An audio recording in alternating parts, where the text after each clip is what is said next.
बिस्मिल्लाहिर्रहमानिर्रहीम। अस्सलाम वालेकुम। आज मैं आपके लिए पकोड़ों की रेसिपी लेकर आई हूँ। पकोड़े बनाने के लिए मैंने एक बाउल में 2 कप बेसन लिया है।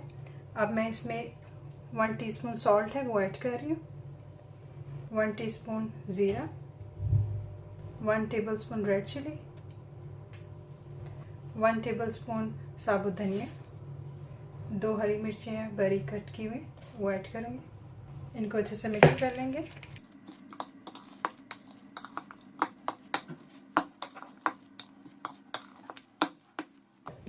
अब इसमें थोड़ा थोड़ा पानी ऐड करते जाएंगे और आपने इसका थिक सा पेस्ट बनाना है।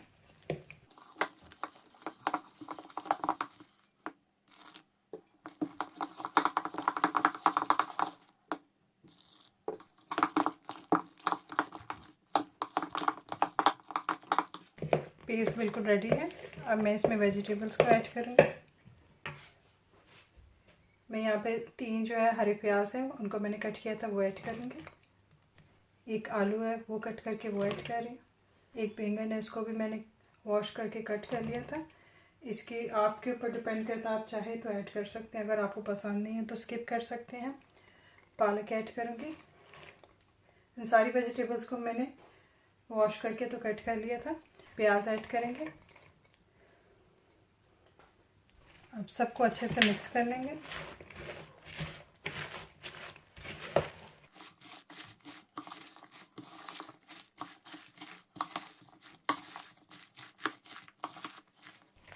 मैंने बेसन में सारी सब्जियों को अच्छे से मिक्स कर लिया। इसका जो पेस्ट आपने बनाना है ना तो बहुत ज़्यादा थिक होना चाहिए और ना ही पतला सा होना चाहिए। अब यहाँ पे ये मिक्सचर बिल्कुल रेडी हो गया है। अब हम इसको फ्राई करते हैं। मैंने कढ़ाई में ऑयल डाल के उसको मीडियम फ्लेम पे गरम कर लिया था। बाद में आप जो है इसकी आंच जो है वो थोड़ी सी कम कर दीजिएगा। आप चाहें तो हाथ की मदद से भी डाल सकते हैं।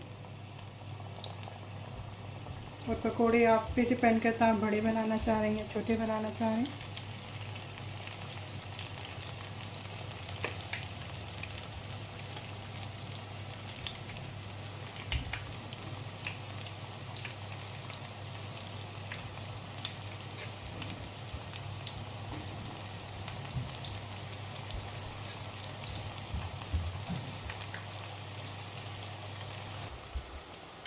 अब साइड को टर्न करेंगे।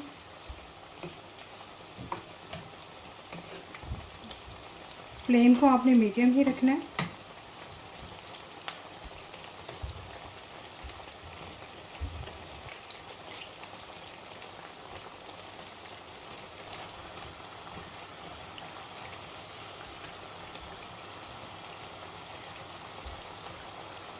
पकोड़े जो है फ्राई हो चुके हैं, अच्छा सा गोल्डन कलर इनके ऊपर आ गया।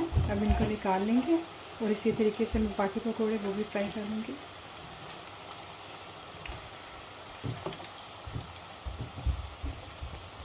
हमारी आज की रेसिपी पकोड़े बिल्कुल तैयार है। आई होप कि आपको ये रेसिपी अच्छी लगी होगी। अगर आपने अभी तक मेरे चैनल को सब्सक्राइब नहीं किया तो सब्सक्राइब कीजिएगा। मिलते हैं अपनी नई वीडियो में। अपना ख्याल रखिएगा। अल्लाह हाफिज़।